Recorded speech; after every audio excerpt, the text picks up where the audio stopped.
race, like I said in the pre-show, but I think it's anyone's game. I remember Darcy and Jonathan Peden were in an intense battle all race.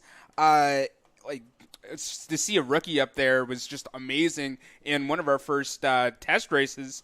There's so much that can go on. I was predicting a 2-stop strategy per stage. Turned out it was a 1-stop strategy per stage. So it really turned me on my head to see the mix of strategies here now.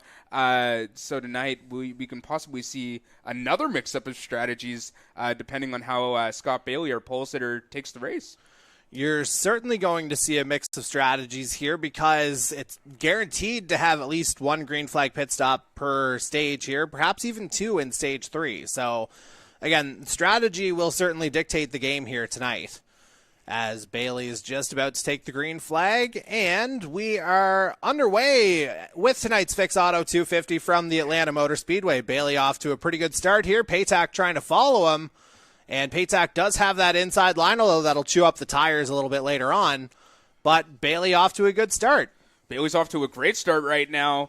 It's going to be a very good race here tonight. There are drivers with 5 races left in the regular season who still don't have a win, who had wins last year to this point of the season.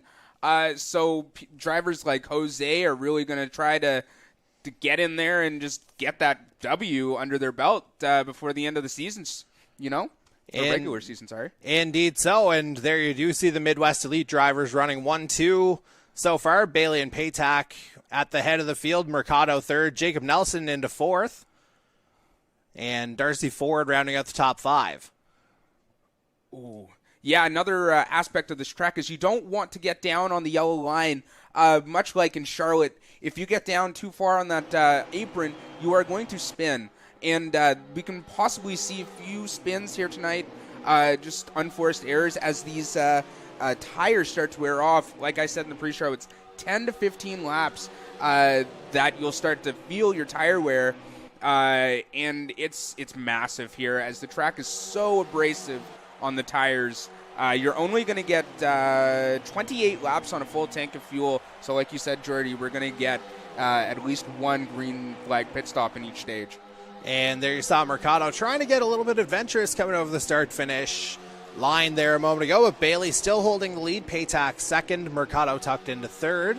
And with a track like this, obviously you could run a couple of different lines. The low line will tend to chew up a bit more of the tires. How much of a difference do you think that'll make in terms of how long the tires can last from a pure lap perspective if some drivers opt to take the higher line perhaps in the middle of the run? It's kind of similar to how it was in Ohio last week, or Iowa, sorry, not Ohio, where it's a dual lane track. So you could possibly see a few drivers later on, maybe on the long runs, start to move up to the high side to minimize and extend the tire life a little bit. As I've been saying all season, these drivers have amazing tricks and strategies for fuel saving. I'm not going to divulge any of those just yet. But yeah, so you can get further on a tank of fuel, but I can probably say that a few drivers will start to move up the lanes as their tire life starts to wear down a bit. And again, we'll probably see that, as you mentioned, probably in about 10 to 15 laps or so, as we're riding behind Jose Mercado right now in third place. He's got the 2 Midwest Elite drivers right ahead of him, although Mercado may try and make the move on Paytak at the start-finish line. Don't know if we'll quite have the speed, though. Oh, this is such a fast track, too.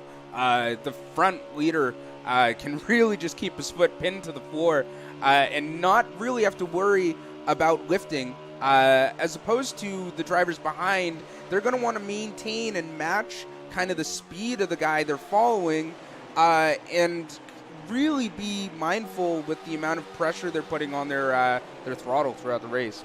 And we're still watching this lead battle here right now, focused on Matthew Paytak running in second place. Again, we talked about him being a guy who's knocked on the door a couple of times, just hasn't taken that top step just yet, and Paytak currently in 10th in the overall driver standings. Yeah, and you know what? A lot of drivers that I've said who don't have wins yet, Jose, Ryan, Chad, and Matthew Patak for certain. All drivers who are in the playoffs, but still to get that win. Tonight's race is certainly going to throw up some awesome driving. I think it will, as well as we're going to look in now on Jacob Nelson, who looks like he's fallen toward the back of this lead pack here just a little bit, although low draft settings here at Atlanta tonight, so that could be a strategic thing perhaps from a conservation standpoint here, although very early to be thinking about that. Yeah, a little early to be thinking about that, but yes, certainly in the minds of the drivers. And again, that just adds that additional speed component as well, just being able to stay into the draft, and you're already seeing a separation from, say, the lead 12 or 13 in the field, if that, like with John Peden at the back of the field, and you've got a couple of cars effectively running their own race right now, but then there's that secondary pack where the leaders have separated themselves. Yeah, and it's going to be pack racing. Let's just say that. A few of the drivers alluded to it last week when I was talking to them, saying that this week is just going to be pack racing. As you can see it right now, this lead pack right now is just in a line racing. They might start to make moves on each other once the stage kind of dies down a little bit. Probably after their first pit stop, I could probably say that's when the real moves are going to start happening. And Nelson currently running in 8th place as we see him on the screen here on the back of Ryan Gibson. Ty Higginbotham trying to get in there as well. Chad Hyder very much in the picture at the back of the top 10. John Peden rounding out that lead pack. Yeah, you can see here now, too, Darcy Ford is making his way up to 4th place here now, I believe. Sorry, that's 6th place. And he was using that high line. It's kind of early to be using the high line. I was kind of expecting Darcy to slot right in. If you use the high line too much here at Atlanta, you could really lose out. As you see here now, he's lost out on the draft. He needs to slot back into one of those cars and follow them. And it looks like Ford will slot in probably in 11th place here, given that's the size of our lead pack. And indeed, he does just slot into the back of that line, as we'll see what our championship leader is able to do over the next little bit before we get to our first pit window. Meanwhile, we'll check in now with Reggie Kime, who's up into 4th place now. The Muskogee, Oklahoma native. Again, that's where he finished last week at Iowa, too. So maybe Reggie Kime's just in a spot where he can get hot here. Yeah, and Reggie's had some good races. Last week, notably, was one of his best finishes in 4th place. He's really, in my eyes, come alive in this series now. Possibly could bide for a win in a couple races' time. He certainly could, and who knows, maybe Atlanta's the night for the Cobra Kai racing driver here as well. And speaking of Cobra Kai, we'll go to his teammate here, John Peden, who's at the back of this lead pack here, running in 11th place. Certainly bringing the team a lot of points, these 3 drivers. Just amazing to see the consistency from the Cobra Kai guys, as well as the Midwest Elite Racing drivers. They've really turned it up in the later stages of the regular season.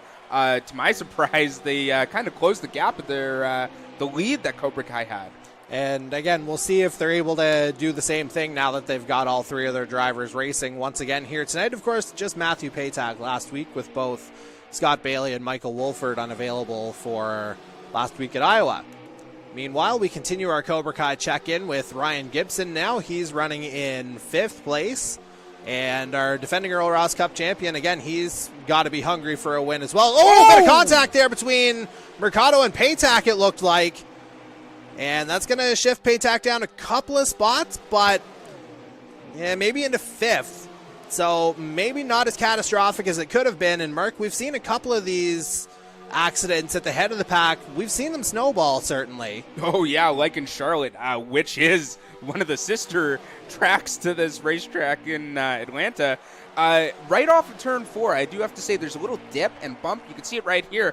That's where Jose got into it with Patak just then. It's just a little dip, and if you get that wrong, like, it can send your car up into the wall. And that's that pit entry that we're talking about here as well. And we're going to be into that window probably in about 10 laps or so, give or take. I would say so. And what I would like to say is that the drivers are probably going to take 4 tires and fuel. That's for certain, because you can only get 28 laps on a tank of fuel here. There you see it again. Drivers starting to get loose already off that turn 4 exit. Atlanta has a way of absolutely punishing tires as we check in on Chad Hyder now for the first time tonight. And Hyder, he's part of that lead pack here as well, currently running in about, let's see, got him in 8th place right now. And you know what's crazy? You can see the oscillations in the car. It's just crazy right around those NASCAR corners. You can just see the oscillations in the car bouncing. See a lot of drivers getting loose off turn 4 right now. But right here, you see it. Bounce, bounce, bounce. All those cars bouncing into turn 1, turn 2. It just looks amazing to me. And now we'll continue our move through the field as we check in on Ty Higginbotham running in 11th place, just at the tail end of that lead pack. And he's right on the bumper of Mike Marini there now. And Ty has been a really strong driver all season, too.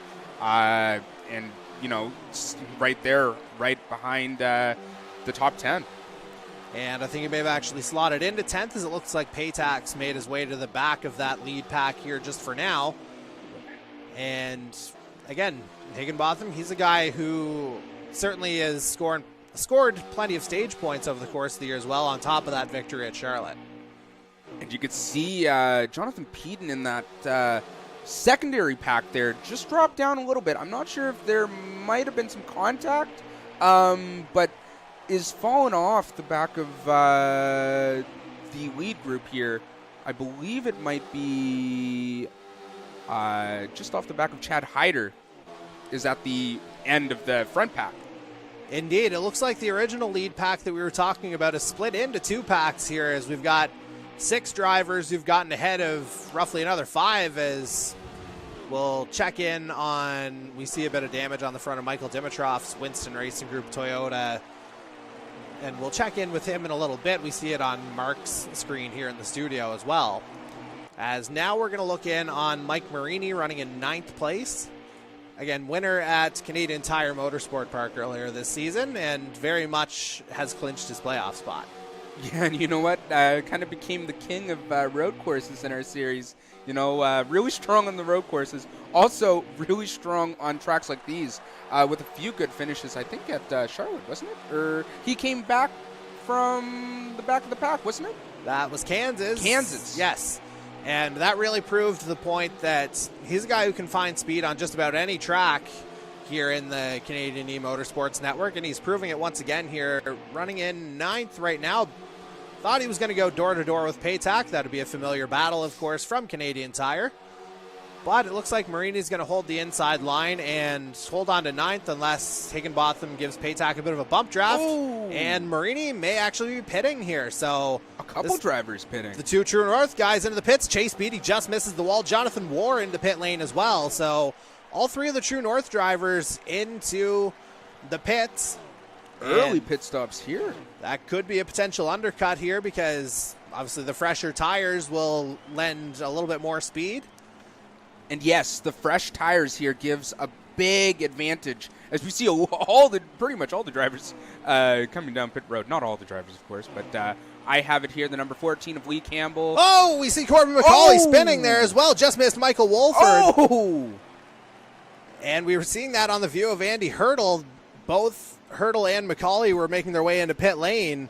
Just, I think McCauley may have gotten it a little bit wrong on the entry. Yeah, the entry into the pit lane here is really difficult. Not the easiest pit lane to get into.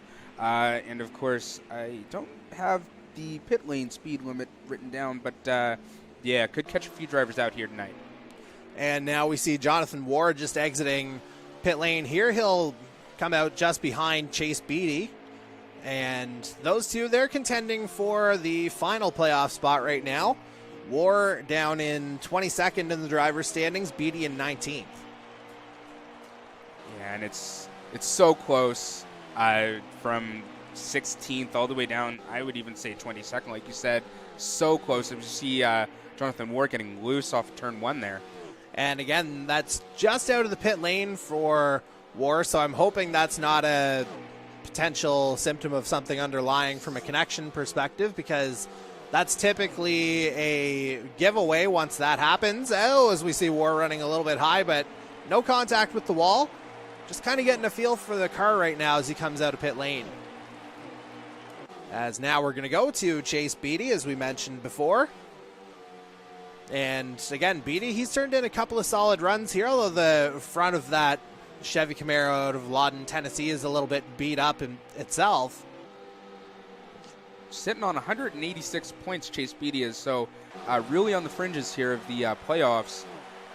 It'd be nice to see a few of these drivers really get up there tonight and start battling each other really hard, if you know what I mean. I can probably predict that it's going to be some tight racing from 16th, 17th, 18th, with a road course coming up here soon. Andy Hurdle might have a good chance of regaining some of those points that he missed out on last week. Got caught up in that bizarre accident that happened. What was that? Like the third stage, was it that accident happened? Yes, stage 3 is where that accident would have gone down, as you mentioned. You are correct. As we're now going to go to a guy who looks like he's gotten into something here tonight so far, the number 13 of Kevin Daigle, the True North Racing Toyota out of Thunder Bay, Ontario. Sitting right behind Ryan Gibson. I'm not sure if that's for position or if that's just a lapped car, but we'll get some of that information here to you soon. Indeed we will, as we see Daigle just making his way around the track. We did see Daigle come into the pit lane earlier. Again, not 100% sure if the leaders have come in just yet. As, again, we're doing our best. In the interest of full disclosure, we are not working with race control here tonight, so we're doing our best to get the updates from the drivers with some level of frequency here. So we will continue to provide the updates as we get them. And now we're going to go to the number 24 North Star Racing Chevy of Jason Lobby out of Coon Rapids, Minnesota. And Lobby, he was another guy who wasn't able to make it to Iowa last week, but good to see him back on track here, and we'll see if he's able to make his way up the standings here a little bit over the next 5 races, turn in some good finishes. Yeah, and that was my goal last year. I know I was sitting right down in the bottom of the standings, and my goal was just to be consistent and get my my laps in, turn out as many laps as I can, and just really try to get top 15s. And that was my goal at the end of the season. Top 15 was exciting to me, as I think we see a disconnect from Angel Ortega. Indeed, I think that may have just happened, as a matter of fact, so that could be some bad luck here for the North Star Racing driver out of Yakima, Washington. So we're going to go back on track where we're going to find Zach Sullivan, the Stars and Stripes Racing Toyota out of Richmond, Indiana. And Sullivan, he's another guy that's, with a couple of, connection issue free races, he's someone who could potentially make some noise, but we'll have to see. He actually had a few stage points in an earlier race in the season. I'm not sure what race it was, but had amazing speed. It was Canadian Tire, actually. He turned out some stage points, and that really surprised me. He came over from the Formula One series and really showed what he could do in the NASCAR series on the road courses. Another one of those drivers who is strong on road courses and is still learning the ovals, as there's a lot of intricacies that go into learning oval racing. Indeed so, as we're going to check in now on the number 10 Rampage Coffee Company 5190 Racing Chevy of Jason Butler. And the London, Ontario native, he's the bubble boy right now, currently 16th in the overall driver standings, with that 5-point gap on Trevor Kinsey right now for the final spot. So close right now is that bubble projection, and those drivers battling it out right now for that final spot in the playoffs. Indeed so, and again, it's 5 points between Butler and Kinsey, with 6 points between Butler and Hurdle, with Chase Beatty lurking just 7 back as well, as we're going to continue our way through the field and find Michael Wolford, again, unable to make it last week at Iowa, but good to see him back on track here this week. Looks like he's got Chase Beatty bearing down on him. Yeah, and I've got the leaders on my screen, and it looks like it's about the same as it was in qualifying, as although I see right now it's Darcy Ford right hot on the tail of Scott. Indeed, it looks like Darcy Ford's just taken the lead from Scott Bailey, and we'll do our best to make our way back to the head of the field here just as we try to get everyone onto the stream. Lee Campbell here now from Ballston Spa, New York, running in 23rd place right now, the Team Huzzah driver. And Lee he's around that bubble battle here as well. Made the playoffs last year, but is 20th in the standings right now. So he's got a little bit of work to do if he wants to make his way into the playoff picture. Yeah. Oh, sorry for no. Go ahead. There. But yeah, just sitting outside of the bubble there right now. Like I said, when I was racing in the series last year, I set a goal for myself, top 15s, and just try to be consistent. And that's basically all that they can do right now, and just turn in just really good racing all season, or for the rest of the season, I should say. And there we saw Trevor Kinsey a moment ago. He's very much in that bubble battle as well, as we look in on Daniel Cudmore now, the Winston Racing Group Toyota. He's currently 13th in the driver standings, but a little bit further down the field here tonight, at least to start. Has had a lot of good races, actually. Daniel Cudmore has had. I'm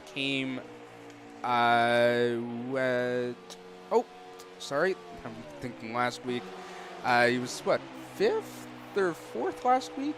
Or a couple weeks ago at Sonoma, he had a really strong run there as we check in on his teammate, Michael Dimitrov, in the Winston Racing Group Toyota out of Stratford, PEI. And a little bit of damage on the front of that car there. May have gotten a bit loose earlier on. And we'll do our best to check in on Dimitrov a little bit later in the night, but now we're going to look in on the third Winston Racing Group Toyota, that of Darcy Cudmore, the Ottawa, Ontario native, still making his way around. And doing a real good job here. I know Atlanta's a tough track to deal with. Those bumps, if you're not used to it, can really throw you for a loop. Indeed so, and speaking of loops, we've only got a limited number of loops left in this particular session as we get to our newest driver in the series, Hunter Young, driving for Red Dirt Racing. Yeah, and last week really turned out some strong drive. And for a debut, couldn't have gone any better for him. Indeed, 13th place finish last week in his debut, but 10th in both of the stages, so grabbed himself a couple of additional points there as we head to Michael Robinson now in the Blue Lobster Atlantic Motorsports Ford Mustang out of Harrington, PEI. And supporting that original paint scheme, still waiting for Blue Lobster to come out with a new flavor and a new color scheme for Michael Robinson's car. And we'll certainly see how that goes as we see Jose Mercado is currently your race leader, as now we're with Corbin McCauley, who's further back in the field here. I wonder if maybe there was a connection issue for the 17. He did have that span on pit road that could have cost him a few places as well. But it looks like he's taken a bit of damage too, so may have gotten into the back of someone there too.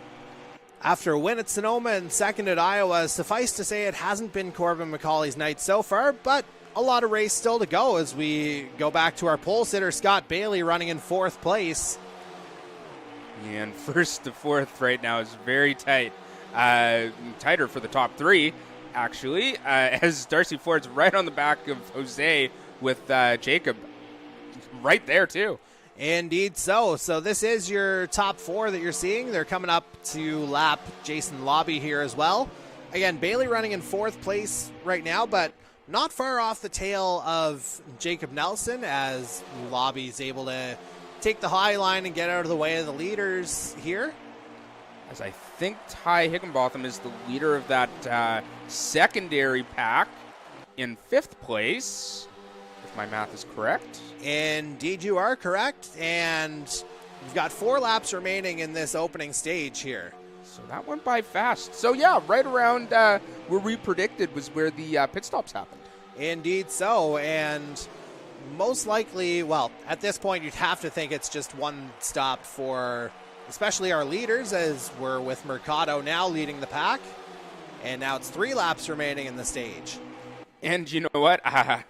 I predicted a 2-stop per stage strategy would work, but apparently that was wrong. So going back to the beginning of the year, learning lots as we come to this race here now. Indeed so, as we see the drivers coming through turn number 3. Mercado still in the lead, Nelson second, Bailey up to third, Darcy Ford down into fourth. And they'll have 2 laps remaining once they hit the paint, and they've just done so. Yeah, and Scott moved up actually too. Took third place from Darcy, and that puts Jacob into second, right behind Jose. So yeah, right where I was saying they would start making their moves. They're making their moves right now as we see Jacob pulling out right to the outside of Jose, looking to get a pass done, but may lose out on it right here. Indeed, it looks like it's had the opposite effect now as we're on to the final lap of this opening stage. Mercado still in the lead, Bailey up into second. Nelson looks like he's lost out, as you say, as it looks like Ford will scoot by on the inside as well to grab third. But again, Mercado's still your leader. That outside line looks powerful right now. Jacob actually got a little bit of a run on Darcy, but yeah, lost out there. But we'll see what it's looking like here at the end. And Mercado coming across the line. And, just missed Daniel Cudmore there right at the line. And that is going to end the first stage here tonight as we've got our first scheduled caution of the evening. And that gets Jose Mercado another stage win and an additional playoff point. Jose's looking strong right now. Indeed so. There you see the top 4. In the form of Jose Mercado, Darcy Ford, Scott Bailey, and Jacob Nelson, although Bailey, I believe, finished second in the stage. And we've got Ty Higginbotham in 5th, John Peden 6th, Chad Hyder 7th, Matthew Paytak 8th, Reggie Kime 9th, Ryan Gibson rounds out the top 10. So, we are going to take a quick commercial break. On the other side, we'll bring you the beginning of stage number 2 as tonight's coverage of the Fix Auto 250 from the virtual Atlanta Motor Speedway continues.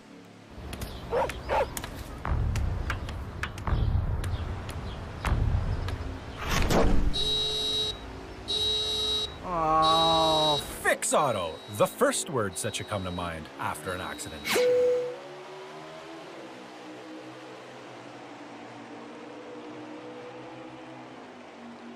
And we're back now for the beginning of stage number 2, and for those unfamiliar with the workings of NASCAR Heat 5 and the spectator mode, it goes back to the pole sitter right from the start of the cameras. So we're with Scott Bailey now running in second place right behind the stage winner, Jose Mercado.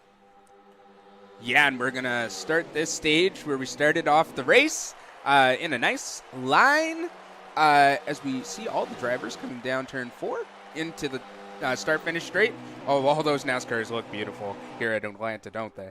Indeed they do, and we'll see how pretty they look over the next 50 laps of this second stage. First stage was 51, 55 for stage number 3. So again, that'll add a little bit in terms of, the fuel mileage and trying to stretch it, not only on the fuel, but potentially the tires as well, as they'll be absolutely screaming at the end of that final run. Meanwhile, Mercado going a little bit high, and he's going to concede the lead to Scott Bailey. Might be a bit of a strategy play here now to cool down the tires and not wear them out too much in the start of this stage right now as he drops down to 4th place, just ahead of Chad Hyder, as you said. Indeed so, and it looks like we've got a little bit of separation already. It looks like a pack of 7 with a little bit of separation, a little bit of contact there. I think that was Hyder and Mercado who got wheel to wheel, and Mercado's going to lose out even a little bit more. I think Mercado is just going to work that high line now to conserve the tires. I'm not sure if this is a strategy call. It might be a bold one if it works out for him tonight. I mean, we're more familiar with Captain Highliner as a line of fish sticks, but if Mercado can win potentially by taking advantage of that line, but it looks like he's going a little bit lower now. If he's able to make that high line work, we may have to consider that nickname for him as well. Again, we're in the very early stages of this middle stage here of tonight's Fix Auto 250. Yeah, we have Scott Bailey in first, Darcy Ford in second, and Ty Higginbotham in third right now. Your top 3 with Ryan Gibson in 4th. So that rounds out your top 4 for you. But yeah, very close racing right now. As we saw, it was a pack of 4 that made it across the line to finish the stage. So it's going to be very pack racing like here at Atlanta tonight. And it looks like the packs have almost gotten together here as we ride on with Matthew Paytak here. He's just tucked in behind Chad Hyder right now, so that plugs him into about 7th place right now. Yeah, and you know what? This might be the causes of some drivers making some changes to their car during that caution to really bridge that gap between that front-running group and that secondary group here now. So that secondary group actually caught up to the back of that front-running group really well. Indeed so, as we're going to go now to Jacob Nelson running in 6th place. And again, winner at Michigan about a month or so ago, finished 3rd last week at Iowa. So again, Jacob Nelson turning in some strong finishes. Matter of fact, was the driver of the month for March. Yeah, that was a great win at Michigan for Jacob to get driver of the month actually too. So congratulations, Jacob.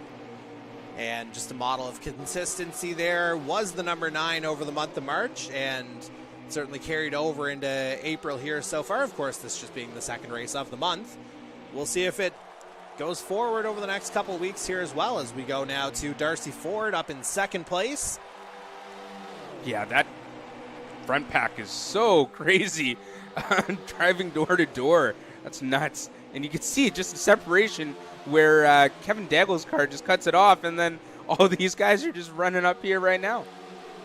Indeed so, as we see, again, Ford still very much in the mix. He might have a bit of an opening there, but Bailey promptly shuts that door. Yeah, like I said at the beginning of this, the first stage, the drivers were looking for the moves right at the end there when it came down to it, with some really nice overtakes being had at the end of stage number 1. And now we'll continue our trek through the field as we go to Reggie Kime. Again, he's part of that lead pack here as well, running in. Let's see if we can eyeball it here. Looked like about 8th place for Reggie to this point. Yeah, right behind Jacob there. And Corbin's actually working his way up in the mix right next to Matthew Paytak on track. And so that would put him toward the back of the top 10 if, again, everyone's on the proper lap. Oh, some contact there between Matthew Paytak and Corbin. And I think we may have just missed that in our shot, as a matter of fact, as we saw Reggie Kime coming through. It happened right behind him, as a matter of fact. It did. Oh, that battle between Paytak and Corbin is very close there right now, as is this battle between Jacob and Reggie. And again, that's just the tail of that lead pack of 7 cars right now, with both McCauley and Paytak trying to join that front-running set of 7 as well.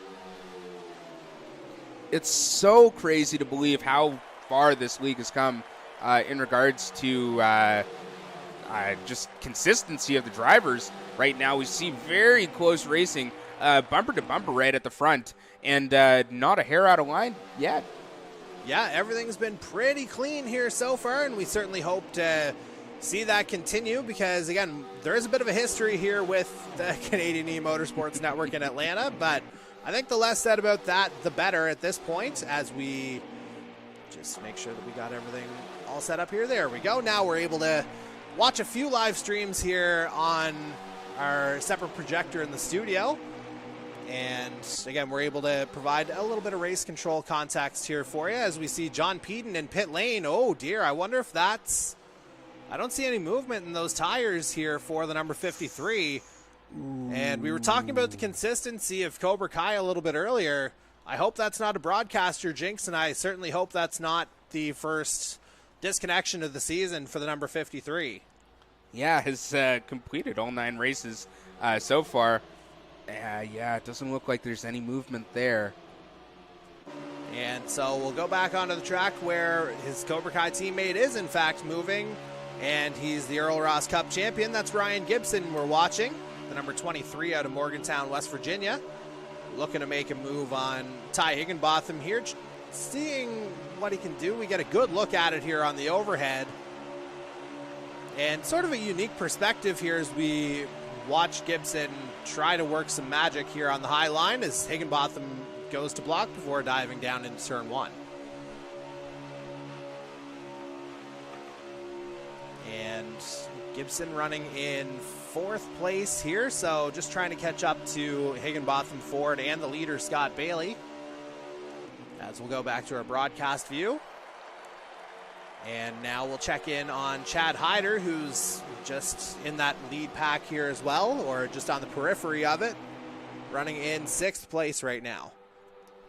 And this battle right here with all these cars in it is so beautiful to watch.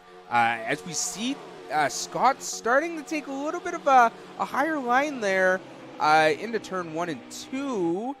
Moving towards the middle of it, leaving a little bit of a door open there for Darcy. So Scott might want to look at changing what he's doing there and take that low side back as we see some cars shuffling around there. Ooh, bit of contact there. Contact or potentially a connection thing there as well as we check in on Ty Higginbotham, now running in 3rd place. And Higginbotham potentially looking at a move on Ford here in turn 3. But it looks like Ford's going to slam that door shut.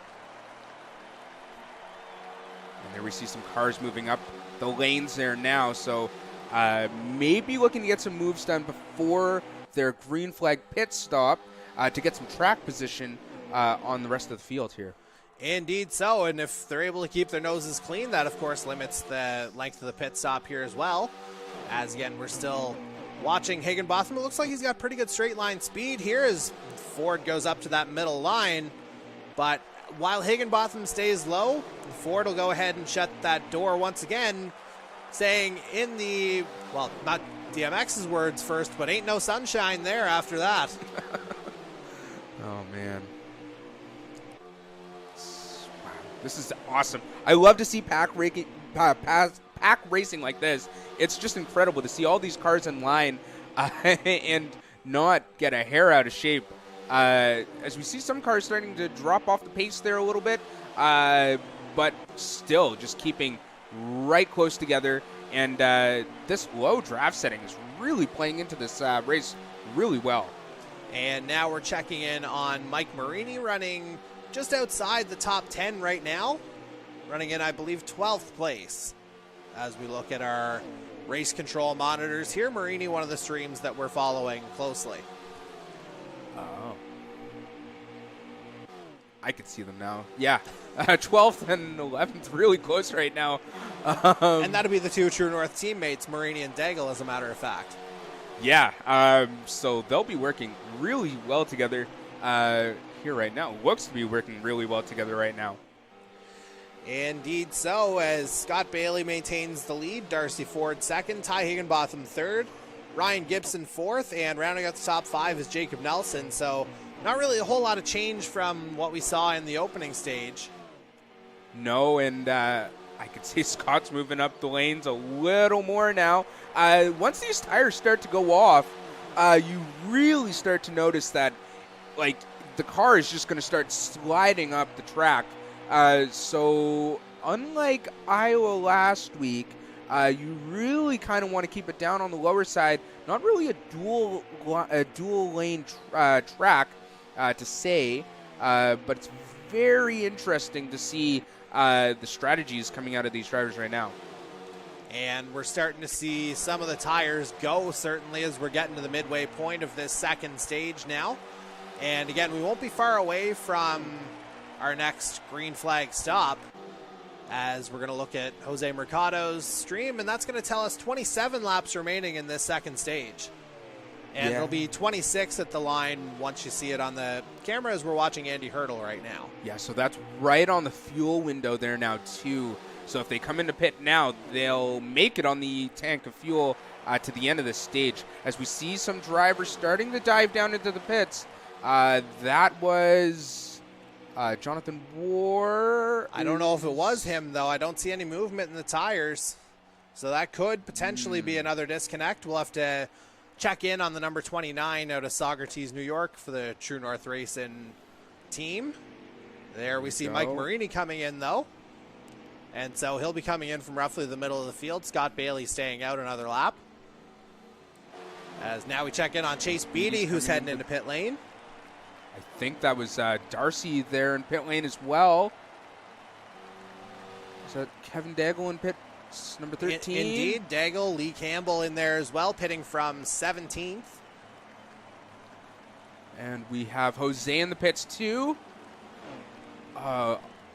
Yeah, pretty much the top of the field there now. As I see on my screen, we have Ryan Gibson, our leader Scott Bailey, Ty Higginbotham, Jacob, and Corbin. So pretty much all the field right now is pitting. So yeah, interesting to see this now. All the cars coming in at the same time. As we see a bit of a sim glitch there. Don't worry about this. It doesn't affect the racing. Oh, man. Indeed not. And yeah, hopefully we'll have that sorted out here at some point, as we're going to go back on track now with Mike Marini, who's rejoined in 21st by the looks of things. But again, we're in the middle of that pit window now, so things should cycle back around, as it looks like Higginbotham's gotten out ahead of Bailey here on the pit stop. Ooh, that'll be big to see where they come out on track as soon as all the other drivers make their pit stops. Although it should be noted, it looks like Higginbotham's got a bit of damage on the front of his Stars and Stripes Racing Toyota. Bailey does not, so Higginbotham not taking the extra couple seconds to get that fixed up. Looks like that's got him the edge here for now. Yeah, it may have gotten them the edge on Scott. As I see on our screen here now, we have Mike Marini right in the middle of a battle with his teammate. Indeed, he's got... wait, no, never mind. No, that's Jason Butler ahead of him. Those teal colors, man, they can throw you off a little bit, especially from the back. But again, that should be a good battle here. That's for 17th and 18th, as well. We've got Marini on our screen now, as a matter of fact. So we are watching that battle a little bit here, but now we're going to continue on with Andy Hurdle as he makes his way out of pit lane. And he's just going to rejoin here. And it looks like he's going to kind of run his own little race here on the back straight. See where he is up there on the screen. We don't have an immediate position on Hurdle. And we'll do our best to try and reset things. We've got 22 laps remaining in this second stage.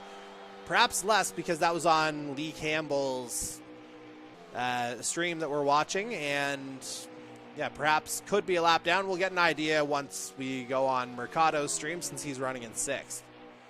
And indeed, he's got 21 laps remaining. So that's our lap count right now. 21 left in stage number 2.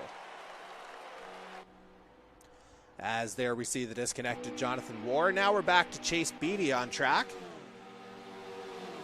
And he's running in 13th place, according to one of the streams that we're watching. Oh, it looked like a bit of a glitch there with Marini and Butler by the looks of things. Wonder if Butler may have had something happen.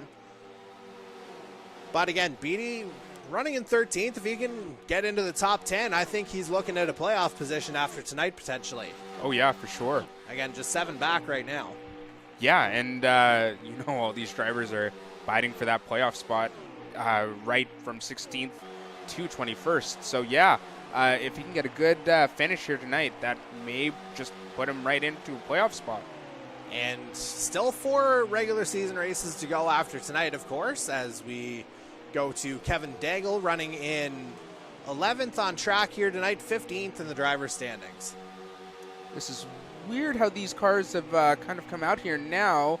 I don't think anyone has made the pit stop longer per se, but looks like he's running a pretty good race here right now. Indeed so. Again, Daigle running in 11th place per Kevin Daigle's stream, as we're, again, watching it here in the Canadian eMotorsports Network studios. Oh, there's so many screens going on right now. A lot of screens here, but the one we're focusing on is the one that you're seeing as well. That'd be featuring the number 24 North Star Racing Chevy of Jason Labio to Coon Rapids, Minnesota. And we can confirm that his teammate Angel Ortega did have a disconnection. Oh. Well, that's unfortunate. Had a good run of races there earlier on, is one of those drivers that is kind of just outside in 25th, so a bit further down the line in the playoff order, but yeah, a bit late to get the playoff spot there now. We'll have to see if he's able to turn it around over the next month. But there he is, the aforementioned Angel Ortega. As we check now on Zach Sullivan, still on track in the Stars and Stripes Racing Toyota. And he's just tucked in behind Andy Hurdle, it looks like, on the back straight. Perhaps a little bit of damage on the front of that Toyota as well. We know who the leader is. Is it Ty Higginbotham? I believe it is. From Scott Bailey's what it looks like on my screen, and they're coming up on the back of Zach there. And we'll see them in a matter of moments. But for now, we're with Jason Butler in the number 10 519E Racing Chevy, sporting, it looks like a little bit of a different scheme here tonight.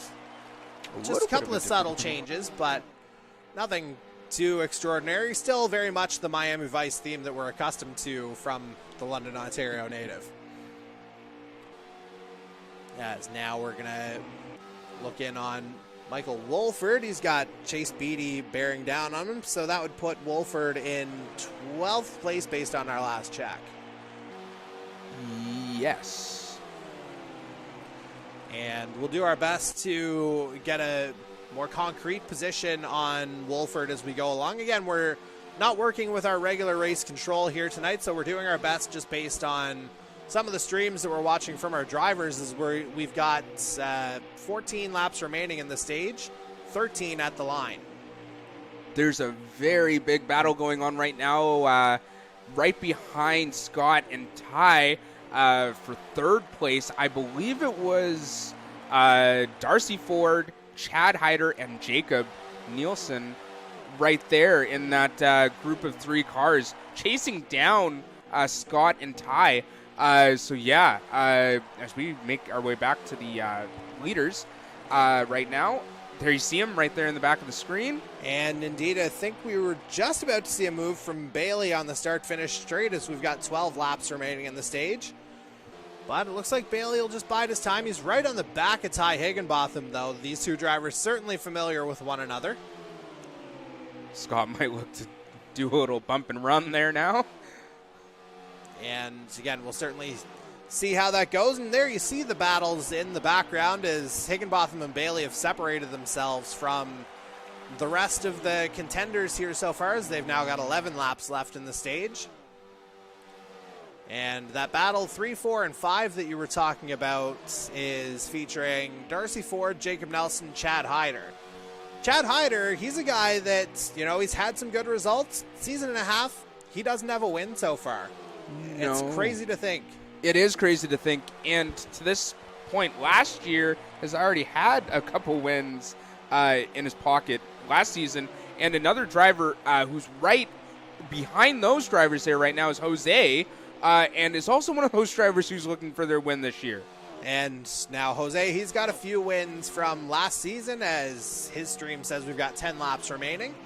But again, Hyder, from a season and a half, he doesn't have a race win overall at any point. Just a couple of stage wins last year. Oh, right. No actual race wins yet. He's certainly on that short list of best drivers without a win so far.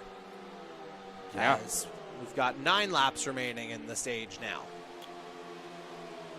We've seen a mix of strategies here so far. The two drivers that really made the strategies work were Ty and Scott, building a very big lead on Jacob, Darcy, and Chad.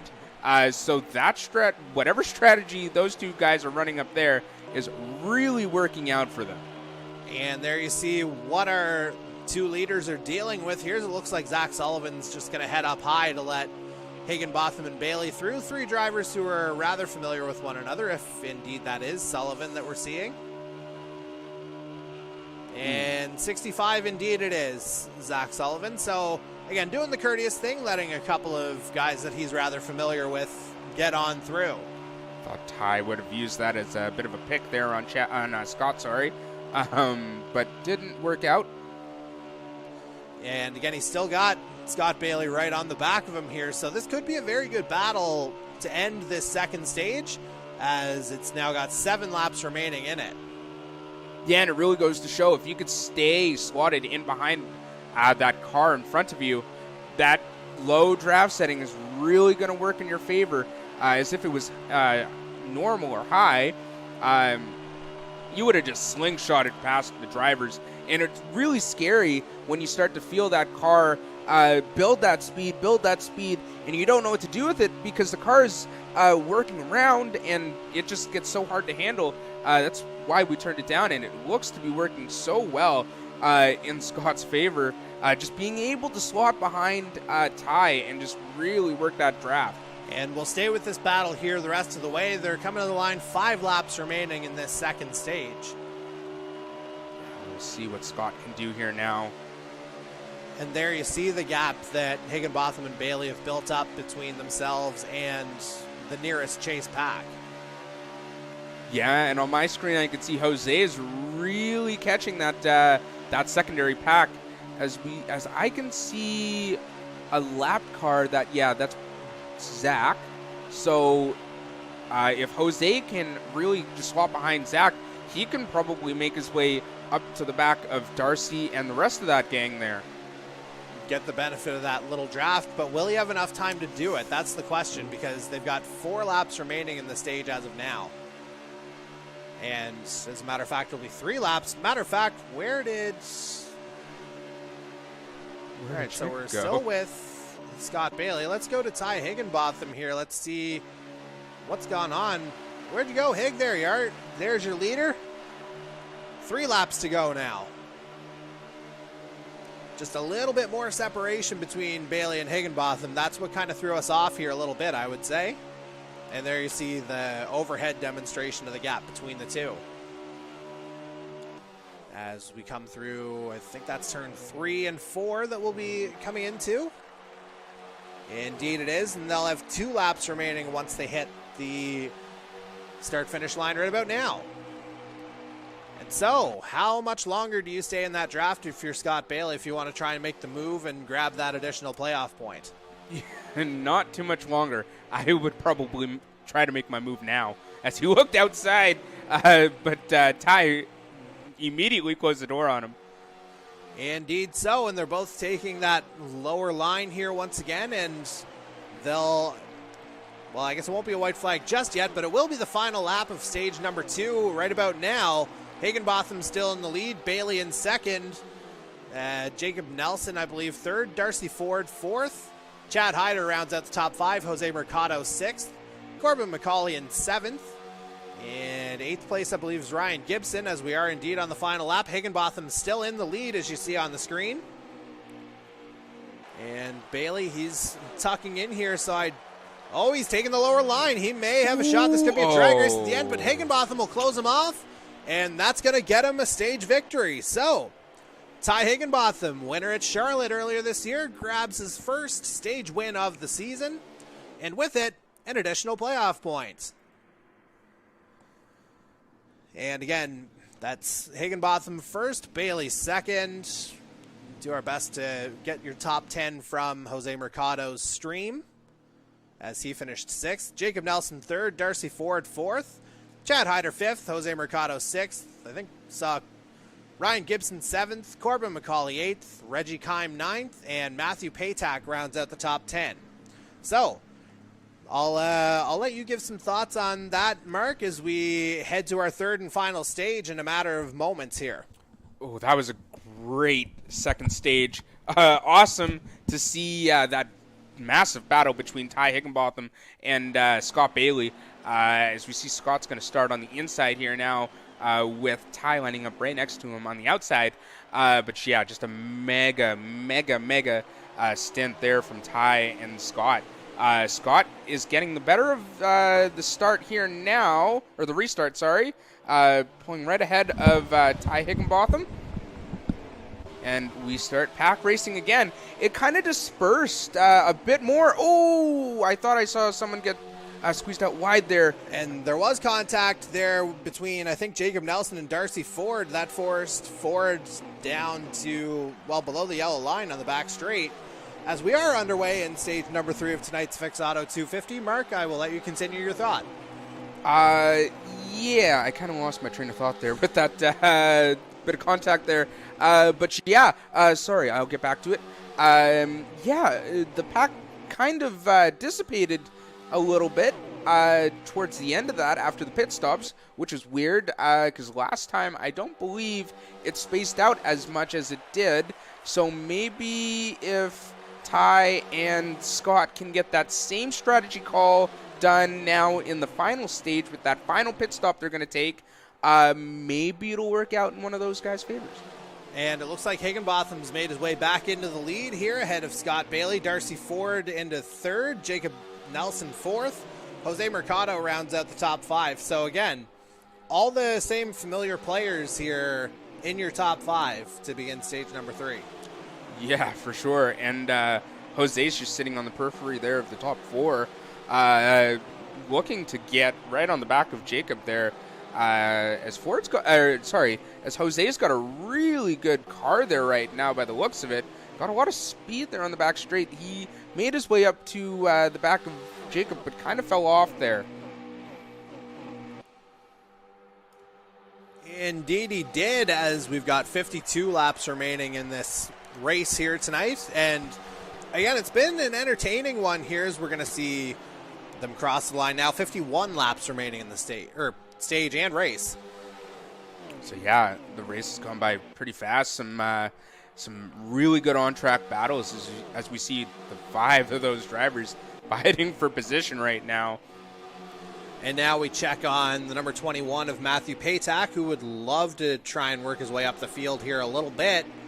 Looks like he's got Zach Sullivan tucked in behind him, so that would put him in Patak 15th per Mike Marini's stream that we saw a moment ago.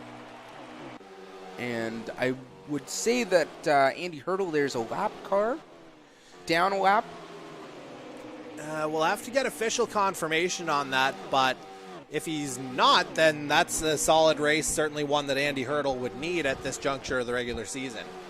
Yeah, and it was Canadian Tire Motorsport Park that really bolstered some of those points for Andy Hurdle, as he is more of a road course driver. So maybe when we get to the Glen, that could be another one of those races that Andy could really use to bolster up those points.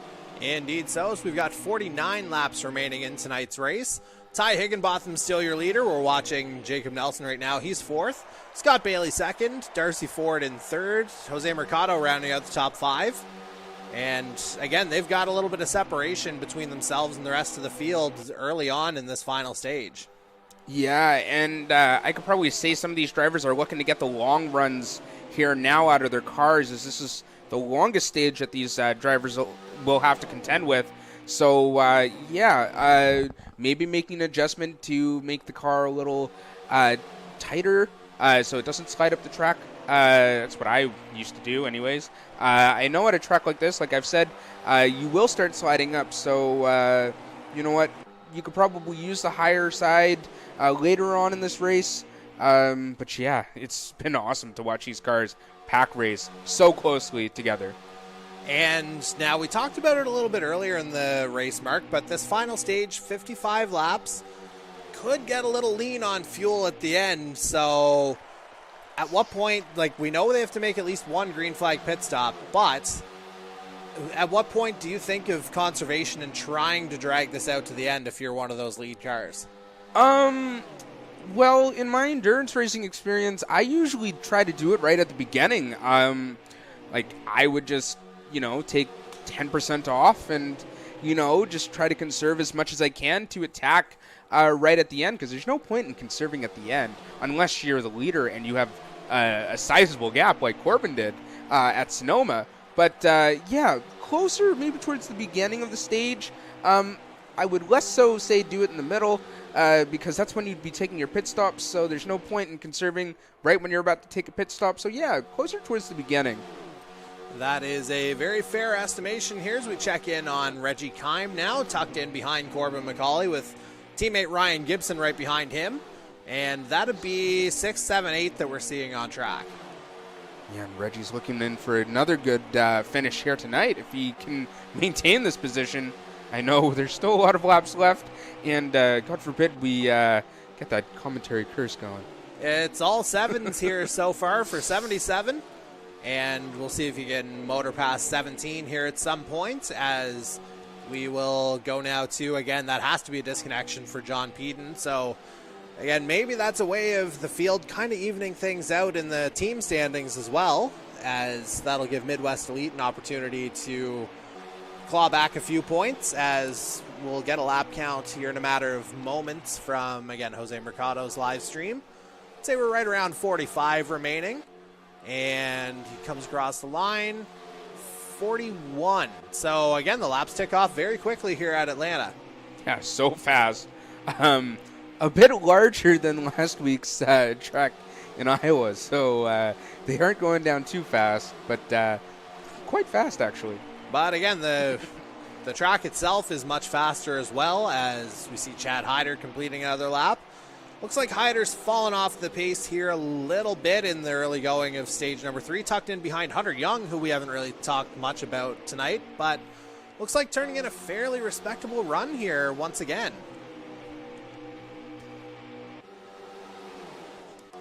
As we go back to our race leader, Ty Higginbotham, although he's being pressured by Darcy Ford and Jacob Nelson. So a top 3 have kind of separated themselves here at Atlanta.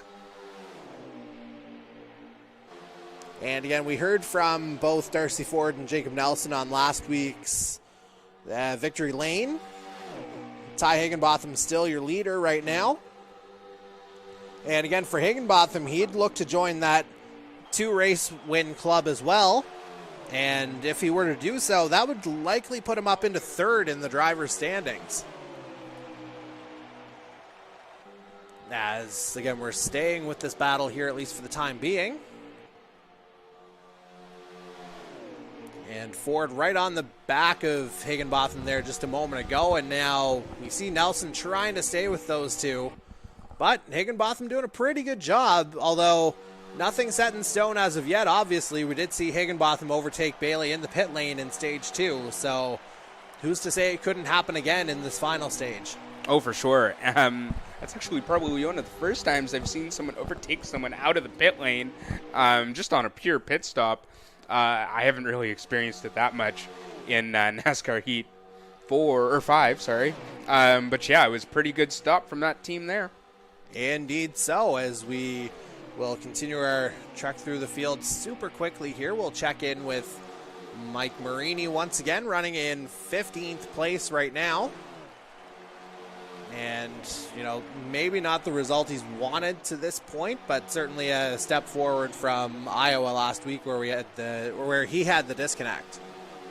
Yeah, and Marini's had a few good races, most notably that win at Canadian Tire, and has had a string of podiums and just really good finishes. Indeed so, as we're just going to move around our race control boxes here as we try to offer a more complete picture and a more informative point of view. And while we do that, we're going to go to Andy Hurdle once again. He's got Daniel Cudmore right behind him. Good race from Andy Hurdle so far. Taming this beast of Atlanta really well so far. And yeah, you mentioned earlier, Hurdle, he's got to be a guy who's looking at Watkins Glen in a couple of weeks as his opportunity to really stake his claim to a playoff spot. Yeah, and I know he's done a lot of testing at Watkins Glen in some GTs, a bit of prototypes over on the Project Car side of things, so he knows the track pretty well, albeit it's the longer version of the track. We'll be racing without the boot in a couple weeks' time when we get to Watkins Glen, so yeah. Indeed so, as we check in now with Chase Beatty. Looks like he's trying to catch up to the back of Hunter Young here. Beatty finished 5th at Iowa last week, and again, he's one of those guys who's right on, well, just outside the playoff picture right now. Yeah, but not too far away. Not too far away, and these drivers who are looking for that last playoff spot are going to be looking to battle each other really hard in these last 4 races after this one. Indeed so, as we see Beatty coming across the line to begin another lap. And we'll do our best to get a position check on him here. We see Gibson there 9th, Beatty running in 12th. That's where our math is going to take us, as we've got 34 laps remaining in this race. And so we're probably looking at about 5 or 6 laps before we get into that final, what we suspect will be the final pit stop. Yeah, and a lot of these guys do have that little fuel save trick. So we could possibly see some of them stretch out their fuel runs. So I wouldn't be too surprised if that happens. And meanwhile, we're with Kevin Daigle right now, running in 8th place. Again, turning in a pretty solid run in the True North race in Toyota. And given his positioning in the driver's standings, 15th, I'm sure he'll take it. Oh, yeah, for sure. And Kevin Daigle had a pretty good start to the Sonoma race, I remember, and caught a couple stage points. Was it at Sonoma, or was that a race before that? It was, well, he finished 3rd at Charlotte. Right. We were talking to him there, and that was a great conversation that we had with the Thunder Bay, Ontario native as well. But right now, he's not in the mood for talking. Actions will speak a little louder than words here, as Daigle's trying to hold off Chad Hyder, Hunter Young, and Ryan Gibson, with Chase Beatty trying to get into the fray as well, 8 through 12. Getting a little loose there. And that may enable Hyder to get through for 8th. With, again, there's Hunter Young sneaking his way into the top 10. I was just about to say, which lane is Hunter Young going to choose? But it looks like he's going to slot right down behind Chad. Ooh, yeah, so Kevin is really holding off Chad Hyder right now. Oh, but I thought it was going 3 wide there for a second. Oh. But it looks like Young will wind up going high, and that'll enable Gibson to get back into the top 10 for the time being. As we go now to Jason Lobby, the Coon Rapids, Minnesota native, driving for North Star Racing. Again, maybe hasn't had the best season, but we've seen, quite a bit of improvement here from the number 24 over the course of this season too.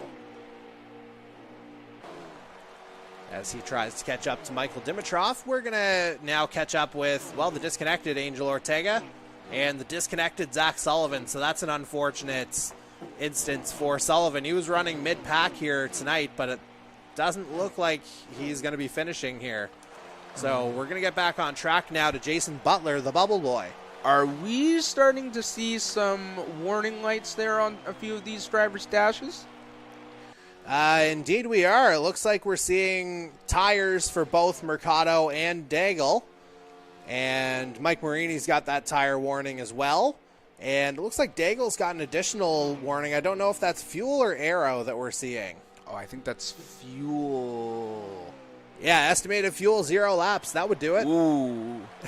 And Daigle just cutting it so close there as before he went into pit lane, and we're watching his stream about 15 seconds after what you're seeing live as well. So we see Daniel Cudmore coming out on track after a pit stop there too, right behind a bit of a glitch there, a twitch there, sorry, not glitch, from Scott Bailey as he enters the pit lane, as most of the drivers come through the pit straights right now. Indeed so. Michael Wolford's still on track right now, however, so he may either be running a slightly different strategy or may have already pitted, or may well be a lap down as well. We'll have to do our best as we see, it looks like Ford and Nelson have gotten out ahead of Higginbotham on that pit stop. That's interesting. Just as we saw Higginbotham do the same to Scott Bailey in Stage 2, he's been jumped in Stage 3 by a couple of cars. As we see Wolford diving in now. There's Lee Campbell in for his pit stop. Now we're checking in on Trevor Kinsey for the first real sustained opportunity here tonight. And Kinsey's still on track right now. He's right in the thick of that bubble picture right now, just 5 points outside the playoffs at this point. Got to the round of 12 last season before being eliminated. Yeah, and did a really good job to make it to the round of 12 too. That was a very, very tight playoff battle there. I remember it being, I was outside of it obviously, but just outside that 5 points. Easily could be grabbed in the next couple races. So I'm really waiting to see where this playoff picture rolls out to at the end of it. I just can't predict anything because it's so close. Indeed, as we're going to do our best to get a position check after this pit stop cycle as we check in now on Dan Cudmore. And the Winston Racing Group driver is, not able to see him on any of the streams that we're monitoring at this point. But we do know that he was running a little bit further down the pack here tonight than perhaps he would have wanted.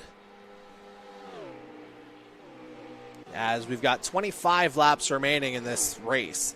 Yeah, I just watched Scott make a very good move on Corbin McCauley there on my screen.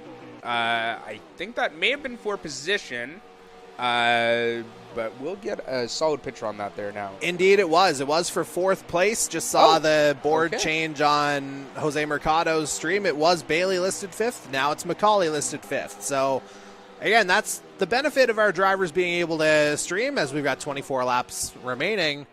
We're able to see these things, and we're able to give you at least some information for what some of our drivers are experiencing on the track as we go now to Michael Dimitrov.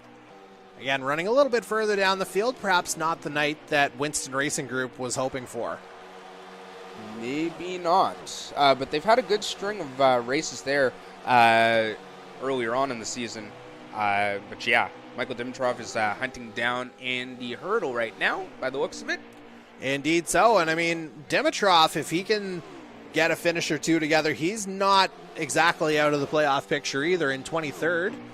37 points out right now, but you can earn up to 60 points in a race, so that number is absolutely not insurmountable just yet. As we're going to keep going through the field now, where we find the third of the Winston Racing Group Toyotas, Darcy Cudmore out of Ottawa, Ontario. Looking like the only car on track right now. Got Michael Wolfert there ahead of him. By the looks of it, Scott Bailey just behind him. Yeah, and I think Darcy, that may even be out of position as well, because I see Wolford's listed in 20th on Lee Campbell's stream as we get, the occasional update through the field. And now we check in on Hunter Young, who at last check was running right outside the top 10. And it looks like he's got Reggie Kime right in his sights, so that would be a battle for 9 and 10 if my math is correct. It should be. Maybe not. I see Marini's currently in 9th, so there may be a position change there. We'll do our best to flag down Hunter Young as we progress through this race, as we've now got 20 laps remaining. Now we'll go to Michael Robinson running in 21st for Atlantic Motorsports. And there you see that Blue Lobster sponsored Ford Mustang. And Robinson, it hasn't been the season he's wanted to this point, certainly, but it's an opportunity to try and make a mark on the team standings here as well if you're Atlantic Motorsports, potentially try and climb up into the top 5 by season's end. Yeah, and you know what? Just turning Lappson in NASCAR is so much fun too. Made it to the first round of the playoffs last year, just outside it this year, not having the season he quite wanted. Indeed not, as we see Corbin McCauley now on track. He's tucked in behind Mike Marini right now. Again, I'm not 100% sure if that's for position. If it is, that would put McCauley in 10th. And we see him on the screen here for Marini. That's actually 9th place as Marini made the move.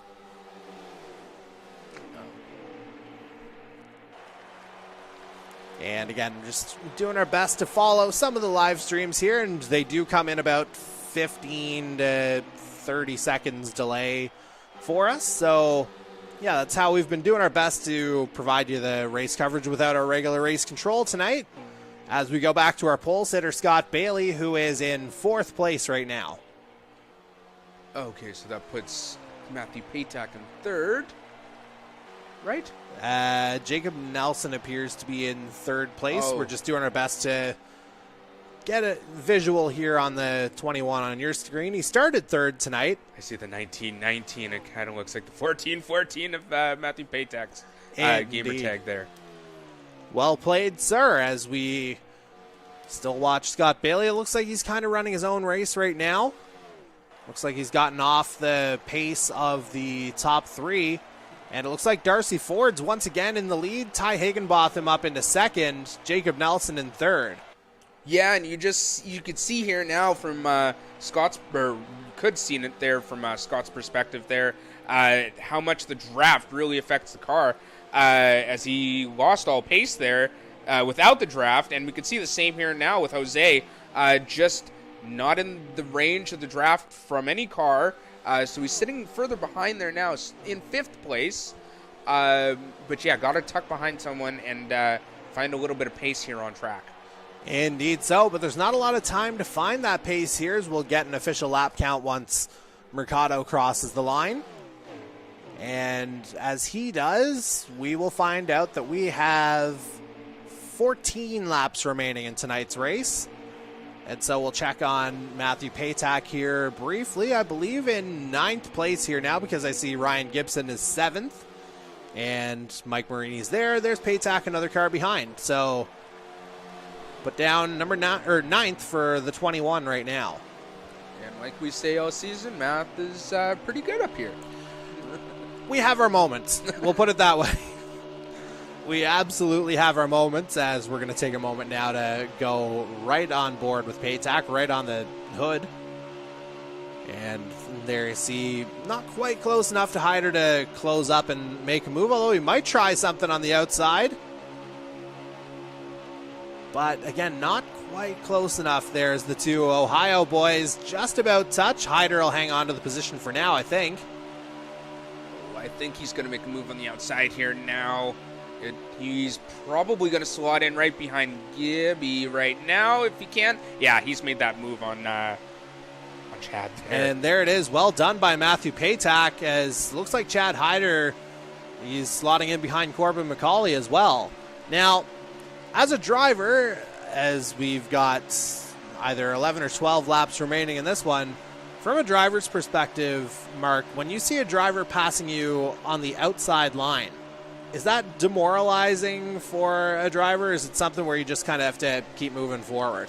You just got to keep your head down and just move forward. The outside is actually one of the harder passes to make on a racetrack.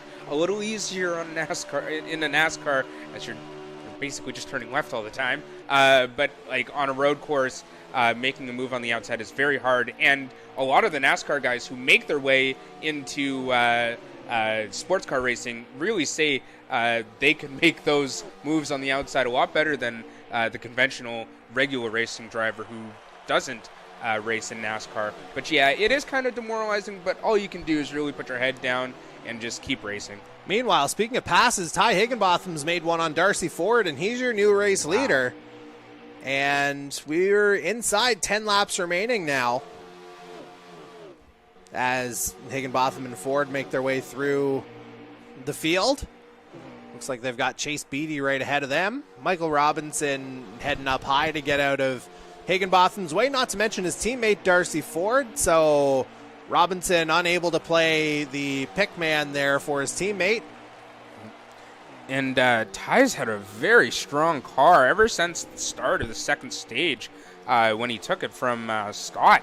But has had pace in the car. Like I said at the beginning of this stage, try to conserve at the beginning and then, make your way and really put the hammer down when it comes to the later bits of the stage. And it looks like he's pulling ahead of Darcy Ford by a very large margin right now. And we head on to Reggie Kime, Indeed so, as we're just trying to make our way to Ty Higginbotham in the dying laps, as we see the disconnect for John Peden. We'll get one last look at Ryan Gibson here, hanging around the back of the top 10. Matter of fact, running in 8th right now is the defending Earl Ross Cup champion. Looking like that first win of the season will have to wait another day, as we see Chad Hyder perhaps in the same situation.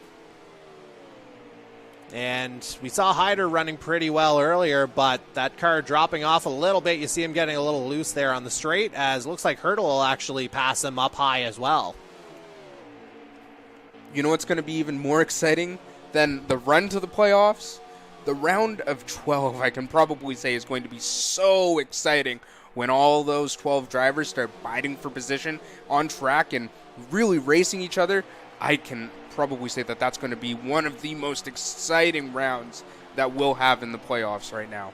Well, quite honestly, the entire playoff picture is going to be quite good this year, I think, just because of the quality of the drivers as well, as we've got 4 or 6 laps. I think 6 laps remaining in tonight's race, just trying to see it off of the streams that we're watching.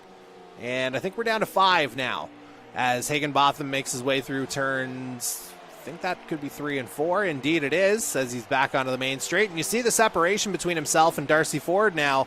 4 laps remaining in tonight's race. Picked up a little more damage than he had before, turning his car into more of a open wheel modified car than it is a NASCAR now. As you can see, the wheel of that NASCAR. Indeed so, as speaking of wheel, we'll get a little closer to those wheels as a matter of fact, as we see the chase cam here for Ty Higginbotham, and we'll stay with the number 97 the rest of the way, as we'll see if he can hang on for his second win of the season. He's got about 4 miles left here to do it, 4.5 miles to be specific, and that adds up to 3 laps. Very well.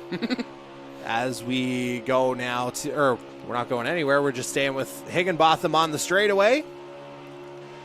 He's got a sizable lead now on Darcy Ford, and probably doesn't really have much to worry about, as Ford has his teammate Michael Robinson right behind him. Squirming a little bit there on my screen and on yours. But yeah, Darcy's outside of the draft here now of Ty, so it's pretty much Ty's race to bring it home. Just a matter of tire management at this point, as we thought I might have saw him get a little bit loose there on the straight going into turn 3. And I can see now on all 4 of the screens we're watching, tire warnings come up, fuel warning coming up for one of the drivers there now. As I said in the beginning, this track is really abrasive on the tires, so really down to tire management, as Darcy Ford looks like he's bridging the gap just a little bit. Ooh. And let's just see here. Higginbotham, does he have something going on? Because Darcy Ford's right there. Did he run out of gas? That could be a possibility here. No. Higginbotham, he's falling off. And yeah, my something's goodness. going on with that tire.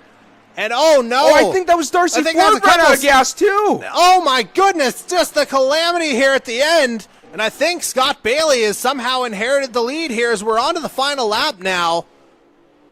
Oh my goodness, what's happened? What's happened is that was the final lap, and Scott Bailey wound up winning it. Wow. What an unbelievable ending here. And again, we did our best to get it. We saw the heartbreak at the end for both Higginbotham and Ford as they fall to 4th and 5th respectively. But Scott Bailey, he's going to go ahead and reclaim the championship lead. He'll say thank you very much. As Jacob Nelson will finish in 2nd. That's a heartbreaker for Higginbotham, and that's a couple of those this year where the fuel just hasn't hung on long enough for him. What was it? One of the first races of the season too, wasn't Kansas. it? Wow. Oh man, that was crazy. Indeed so. So your top 3, Scott Bailey, Jacob Nelson, Jose Mercado.